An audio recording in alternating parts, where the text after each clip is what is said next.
Derrière chaque visage croisé de la rue se cache une histoire tout à fait incroyable.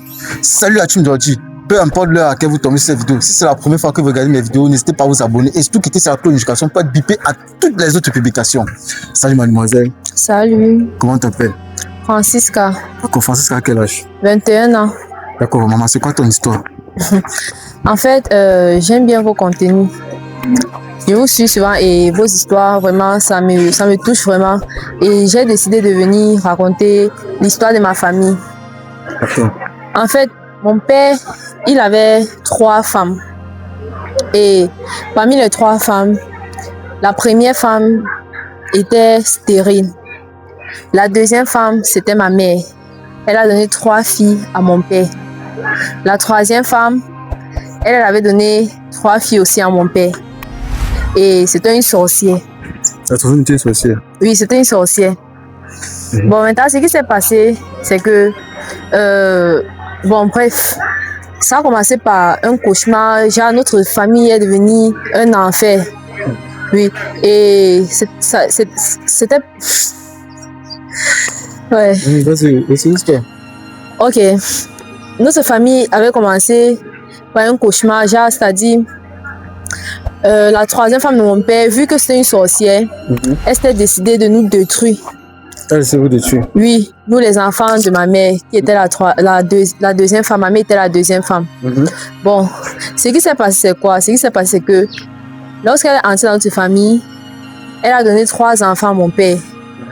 Mais ce n'était pas suffisant pour mon père, vu qu'il avait besoin des garçons.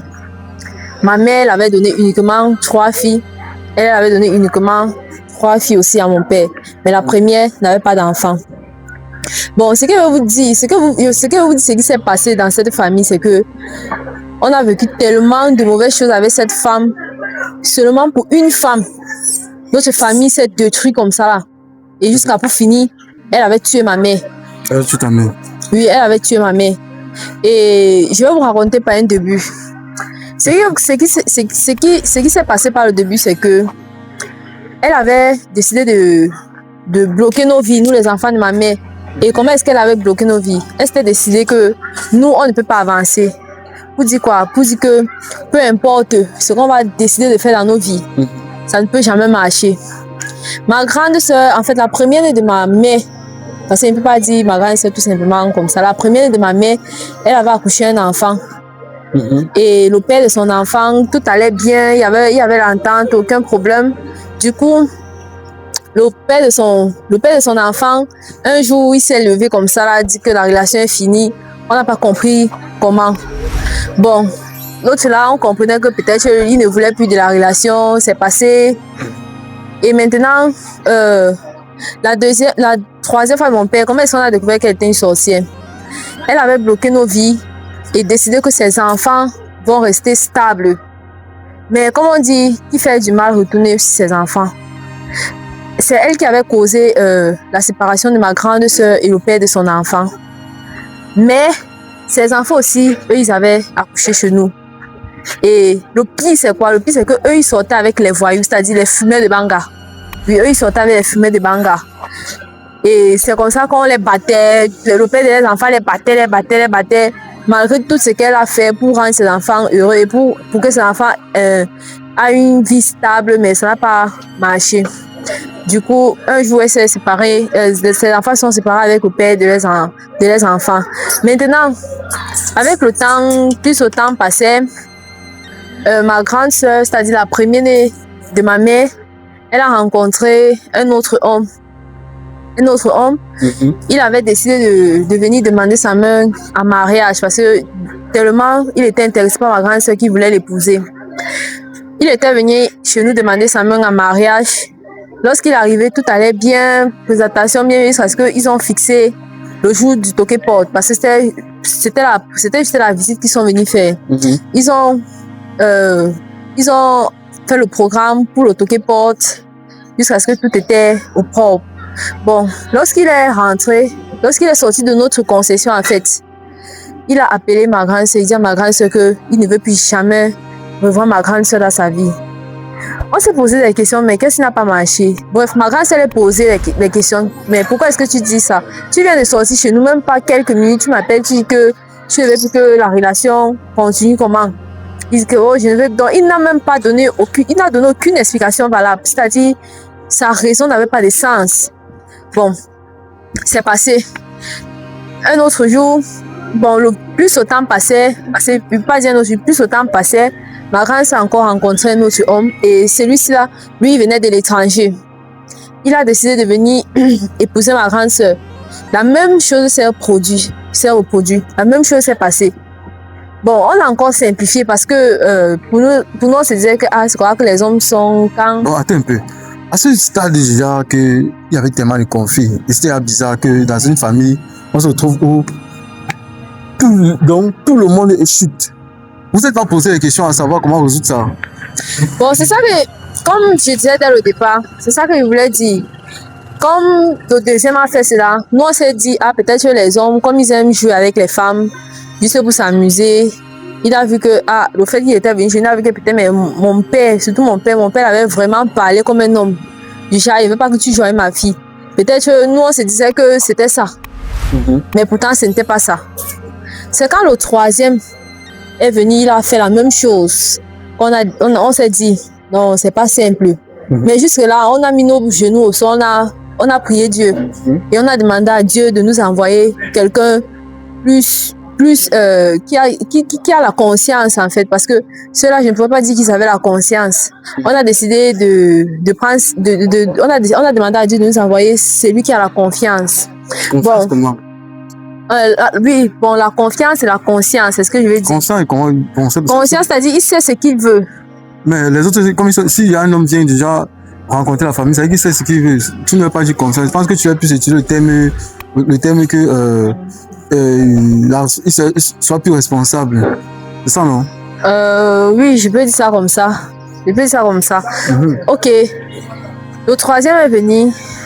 Il a reproduit la même chose. Mais, ce qui s'est passé avec le quatrième, c'était quoi? C'était que le quatrième, il était le petit-fils de la copine de ma grand-mère. Il était le petit-fils de la copine de ma grand-mère et il sortait de l'étranger. Lorsque ma grand-mère avait organisé une réunion familiale, elle a invité, parce que c'était une réunion familiale, mais un peu genre comme une fête. Elle a invité sa copine.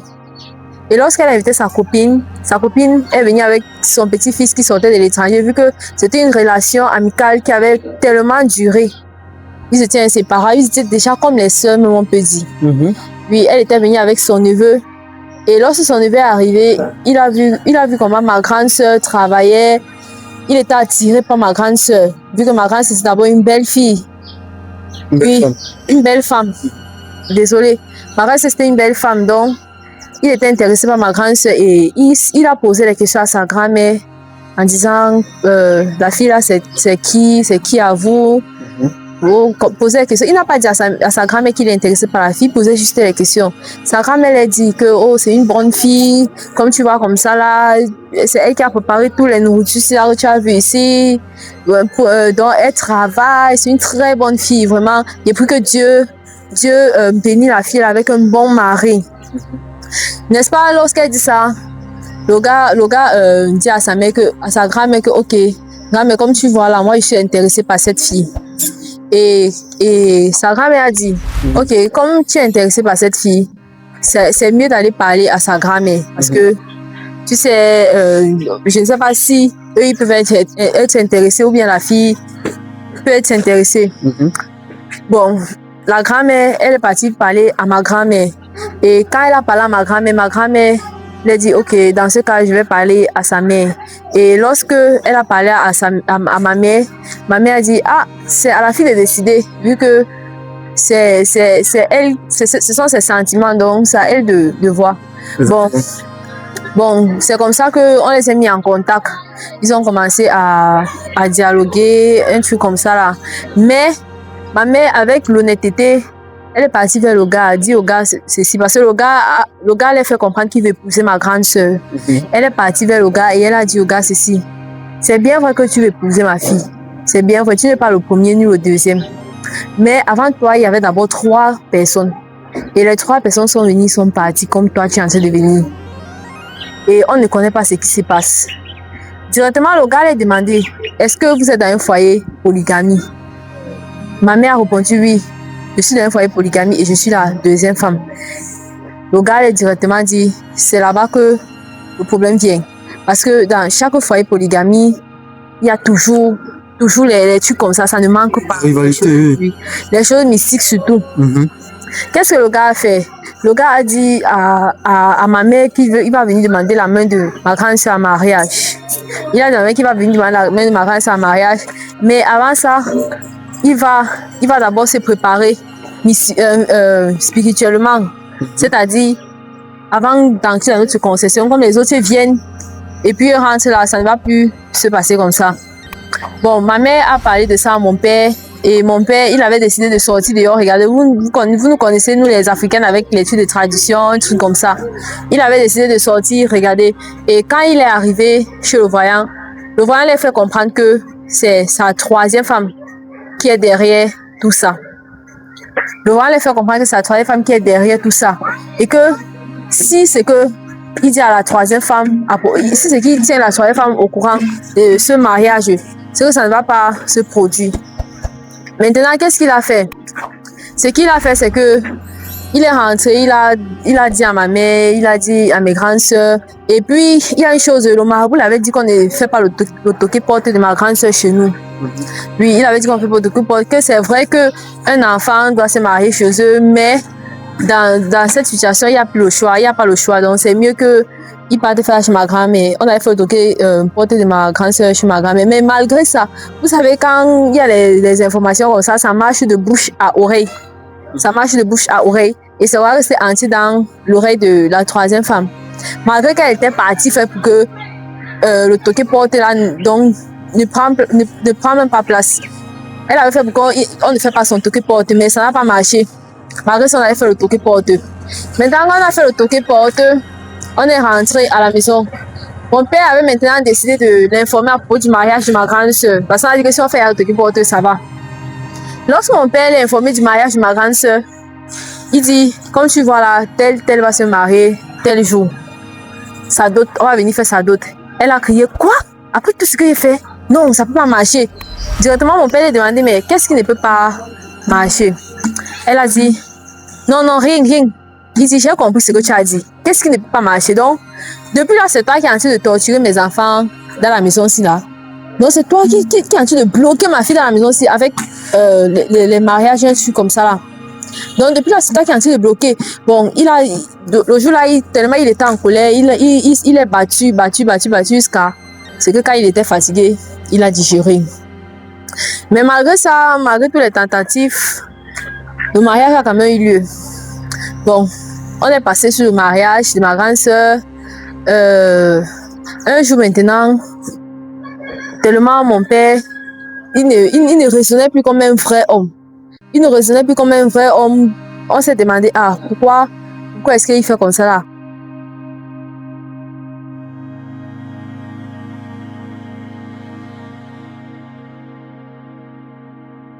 Ça acharné sur ma mère.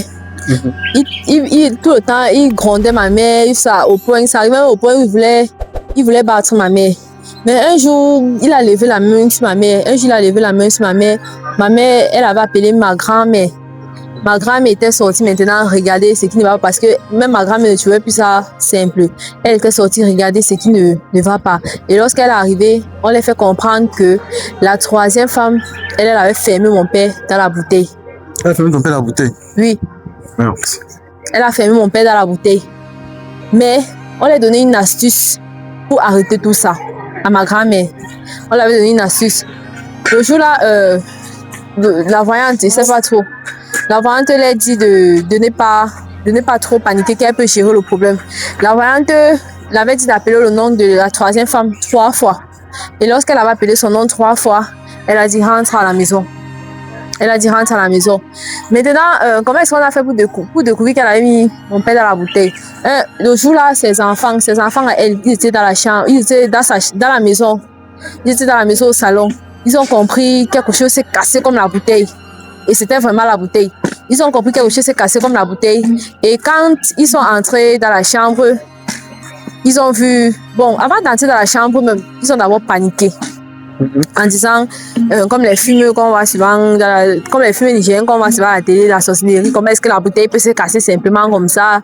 Ils ont d'abord appelé les copouses de les mères. Quand ils sont venus, eux-mêmes ils avaient peur. C'est là ils ont appelé maintenant les mamans du quartier. Lorsque les mamans du quartier sont maintenant venus, ils sont entrés dans la chambre. Attends un peu.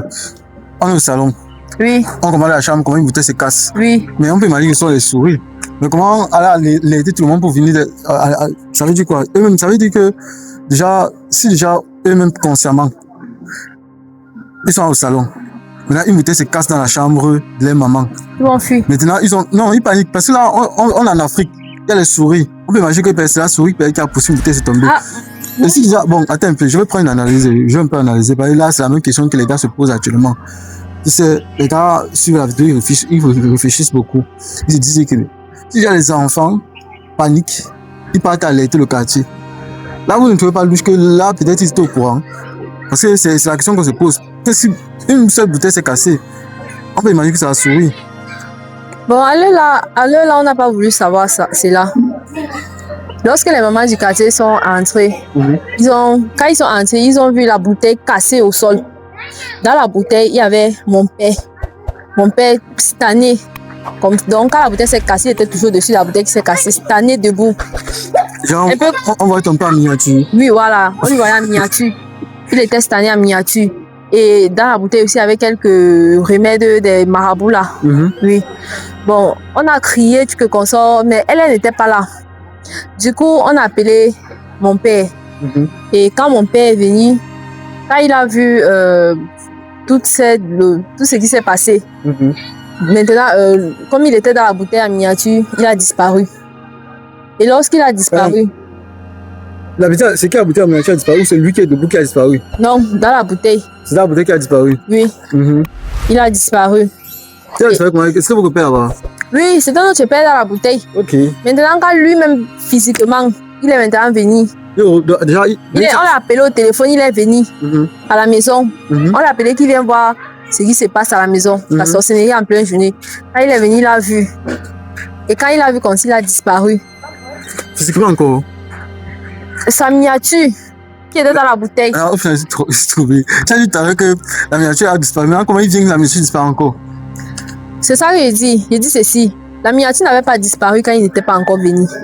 C'est quand il est venu qu'il a vu la miniature. Non, pas la miniature. Il s'est vu dans la bouteille. Voilà, la miniature. Oui, il s'est vu dans la bouteille. Et il a disparu. Dans la bouteille, il a disparu. Oui, il a disparu. Oui. Et lorsqu'il a disparu, on voit il est en train de faire les gestes comme quoi il est en train de soulever un truc sur son visage. Un truc sur son visage comme si c'était un masque qu'on a mis, un peu comme un truc qui lui gênait sur le visage. Il soulevait comme un habit, non? Oui, il est en train de soulever. On voit quelqu'un, il est en train de faire comme ça là. On dit c'est quoi? Il dit je sais pas, je ressens un truc qui est en train de me gêner sur le visage ici. Il faut que j'enlève ça. On voit, il fait comme ça là. Il jette. On lui demande c'est quoi? Il a vu ce qu'il a jeté. On n'a pas vu, c'est juste son geste.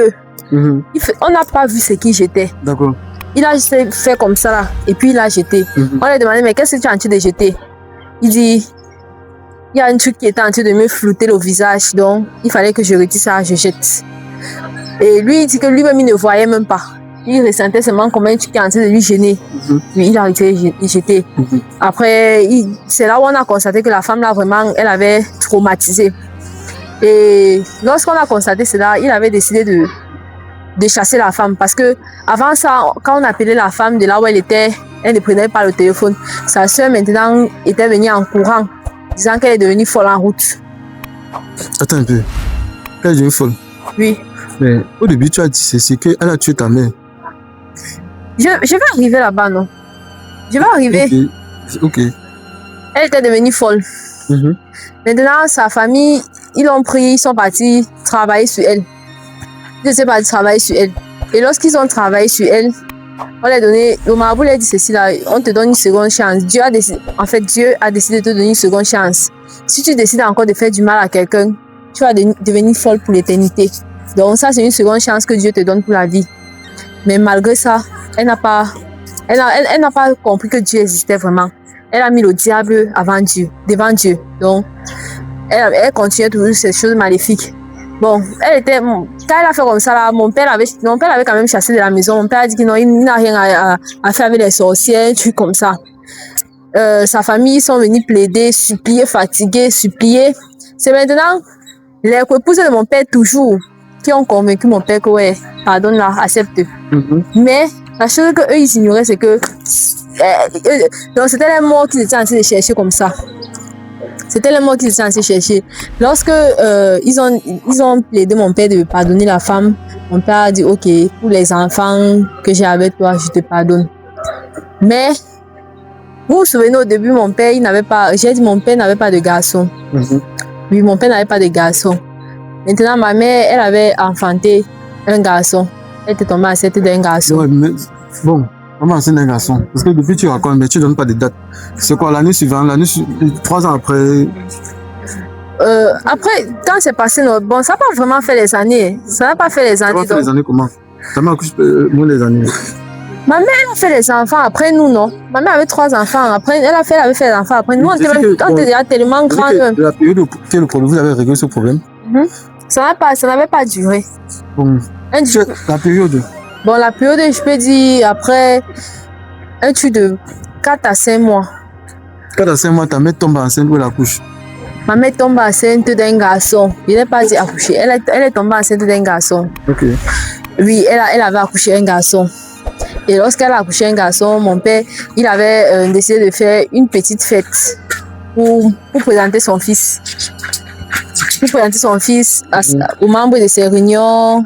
Vous voyez, donc oui, vu que c'était tellement une joie intense pour lui, il a présenté son fils aux membres de ses réunions. Et le jour-là, l'enfant, il a eu un choc. C'est-à-dire, l'enfant était encore bébé. Hein. L'enfant était encore bébé. L'enfant avait même un truc de 6 mois. L'enfant était encore bébé. Le bébé, donc un bébé de 6 mois, il a eu un choc. Du coup, il est gravement tombé malade. Et quand il est tombé malade, vous connaissez, comme je vous ai dit dès le départ, ma grand-mère ne jouait pas avec les trucs comme ça. Elle était venue prendre l'enfant pour partir vérifier ce qui ne va pas avec l'enfant. Et lorsque la 3e femme de mon père a vu cela, elle s'est mise à crier que tu pars où avec l'enfant là? Tu pars où avec l'enfant là? Eh, tu amènes l'enfant là où? C'est quoi? Tu pars? Ma mère elle répondit tu vois l'enfant malade, on porte l'enfant pour partir guérir l'enfant. Tu demandes qu'on part où avec l'enfant? C'est raisonnable ce que tu dis. Elle dit si c'est pour aller guérir l'enfant, ça va. Si c'est pour aller guérir l'enfant, ça va. Ok, ma grand était partie, on a fait tout pour sauver l'enfant, on a sauvé l'enfant. On est rentré avec l'enfant. Mais jusque-là, son cœur n'était pas tranquille. Elle s'est dit, ok, comme tu as sauvé l'enfant, on va voir si la mère va survivre. C'est là où elle a décidé de tuer ma mère. Elle a tué ta mère? Oui, elle avait tué ma mère. Et comment elle a fait pour savoir que c'est elle qui a tué ta mère? Bon, lorsque ma mère est décédée, après quelques jours, elle a commencé à accuser mon père. C'est toi qui as tué ta femme. C'est toi qui as tué ma épouse. Pourquoi tu avais fait la fête là pour... C'est tes amis, ce sont tes amis de la réunion là. Ce sont les sorciers. Donc, elle se lamentait. Ce sont les sorciers. C'est à cause de toi que la mère de l'enfant est morte. Ce sont les sorciers. Bon, quand elle avait fait comme ça, mon père était là, il disait que comment est-ce que tu peux dire des choses comme ça là? Ma propre femme, j'ai tué ma propre femme, comment? Il a commencé à dire que non, c'est pas lui qui a tué ma mère, comme ça, comme ça. Après, on ne sait pas trop ce qui s'est passé. Elle a commencé à crier. Et elle a commencé à taper les mains en disant un peu comme souvent dans les films nigériens là. C'est là où elle dit à mon père que c'est moi qui ai tué ma épouse. Elle dit à mon père, c'est moi qui ai tué ma épouse. Elle tape ses fesses au sol. Elle dit, le quartier sortait, tout le quartier sortait. Elle a appelé le quartier, elle pleurait, elle appelait le quartier, elle pleure. Et du coup, mon père, il a appelé sa famille. Et quand sa famille, eux, ils ont compris qu'elle est devenue folle, ils se sont précipités pour venir la récupérer parce que eux, ils savaient que si c'est qu'eux, ils ne viennent pas la récupérer, elle va verser tous les secrets. Et vraiment, il y avait assez de secrets qu'on ne connaissait pas. Beaucoup même. Parce que, apparemment, c'est les mères qui les ont initiés dans ça. Les mères, elles-mêmes, elles n'étaient pas petites dans ça. Et aussi, ses sœurs. Donc, les sœurs de la épouse de ma mère. Oui. Eux-mêmes, c'est même eux, c'est avec eux qu'elle faisait tout ça. C'est-à-dire une famille une famille des sorciers en fait. Bon, quand le quartier était sorti, sa famille est venue, ils ont commencé à dire que c'est moi qui ai tué ma co-épouse. Elle a commencé à dire c'est moi qui ai tué ma co-épouse. Hein? Après tout ce que j'ai fait, hein, j'ai bloqué le mariage comme ça là. J'ai fait ceci, j'ai fait cela, ça n'a pas marché. Hein? C'est moi-même qui ai tué ma co-épouse. Hein? Elle me donné un garçon à mon fils, pourquoi? À mon mari, pourquoi? Elle me donné un fils à mon mari, pourquoi? Donc, moi-même, je vais poursuivre des gains là. Moi-même, je perds aussi l'héritage là. J'ai essayé de tuer, j'ai essayé de tuer l'enfant, ça n'a pas marché. J'ai décidé de prendre la mère. Hein? Après, elle a commencé à dire comment c'est elle qui a ruiné la vie des enfants du quartier, un truc comme ça là. Que ces enfants n'étaient rien. Elle a aussi décidé que les enfants des autres ne vont rien devenir. Elle aussi confessait en disant que nous-mêmes les enfants de ma mère, c'était comme ça. Donc vous voyez. Maintenant, sa famille, quand elle parlait à sa famille, ils ont voulu l'arrêter pour partir avec elle. Elle a commencé à dire, laisse-moi, tu m'arrêtes pourquoi? Hein? Toi, tu n'avais pas tué ton mari pour garder le terrain. Tu avais tué ton mari pour garder le terrain, non? L'autre, c'est sa sœur de l'arrêter. Elle dit, laisse-moi, hein? Tu es parti bloquer le cerveau de ton mari parce que tu veux lui commander. Tu m'arrêtes pourquoi? Maintenant, elle a regardé sa mère. Elle dit à sa mère, tu me regardes? Ce n'est pas toi qui m'as mis dans tout ça. Je suis comme ça à cause de toi, non? Tu avais tué mon père, non? C'est ça, tu avais tué mon père. Non? Tellement de confession. Elle a commencé à se confesser ce jour. Et quand elle a fait comme ça, on l'avait enchaînée. Parce qu'elle a fait, elle est devenue folle. Elle était devenue folle. Vous l'avez enchaînée quoi chez elle? Chez vous? Oui, on l'avait enchaînée à la maison. Chez vous? Oui, vu qu'elle était devenue folle. On l'avait enchaînée. Mais avant de l'enchaîner, même, on l'enchaînait pourquoi? Parce qu'elle avait une force là qu'on ne comprenait pas. Vous savez, quand les gens sont possédés, elle avait une force qu'on ne comprenait pas. On l'avait enchaînée. Elle était à la maison. Elle bavardait, elle parlait les mauvaises choses qu'elle faisait. Maintenant, un jour, on ne sait pas comment elle s'est déchaînée. Elle s'est levée avec une force là. Elle s'est déchaînée parce que la chaîne, ça s'est coupé entre ses mains. Elle s'est déchaînée. Et lorsque elle s'est déchaînée, elle est sortie de la concession en courant. Lorsqu'elle a couru, arrivée en route, il y a une voiture qui l'a cognée. Elle est morte sur place. Et c'était sa fin comme ça là. Aujourd'hui, quand elle est partie, on a ressenti un soulagement dans notre famille. On a dit enfin bon débarras, malgré le fait que notre mère n'était plus là. Mais notre grande sœur quand même, elle est mariée et aujourd'hui elle est au Canada avec son mari. Vu que vous vous rappelez, au début j'avais dit le gars venait de l'étranger. Aujourd'hui elle est à l'étranger, au Canada avec son mari. Nous, ses petites sœurs, nous sommes encore en train d'avancer dans notre service, c'est-à-dire on se bat avec l'aide de notre grande sœur. Aujourd'hui, mon père, lui-même, il est avec ma grand parce que tellement il était dans le choc. Ma grande sœur avait fait partie au Canada. Il est au Canada avec ma grande sœur actuellement. Et tout va bien dans notre famille. C'est la fin de mon histoire. Ok. Je vois que cette histoire, c'est la plus longue histoire qu'on a jamais fait dans notre émission, en fait. C'est la plus longue histoire qu'on a jamais réalisée dans notre émission. Merci pour ceux qui ont suivi cette histoire jusqu'à la fin. Vous avez bien vu. Je pense que je n'ai même pas à résumer. Parce que si toi-même tu as suivi l'histoire, toi-même tu as compris comment ça a commencé, comment ça a terminé. Et comme la seule chose qu'on peut retenir dans cette histoire, c'est que tout ce qu'on fait ici, c'est paye ici. Avant de partir, tu vas écoper qu'à 100 ans, ça va les partir. Elle a commencé à faire ses trucs et puis le karma l'a pris et voilà. Tout est bien qui finit toujours bien. Et chers abonnés, si vous n'êtes pas encore abonné à la chaîne, abonnez-vous à la chaîne et surtout cliquez sur la cloche de notification pour ma copine des autres vidéos super percutantes et pour être bipé à toutes les autres vidéos en exclusivité. Ok, un petit message pour voir les vrais abonnés, les vrais gars fidèles à la Team Georgie. Commentez la Team Georgie. Commentez que vous êtes de la Team Georgie. Team Georgie, lorsque vous commentez Team Georgie, ça veut dire que vous avez vu cette vidéo jusqu'à la fin. Ta maman, coupez.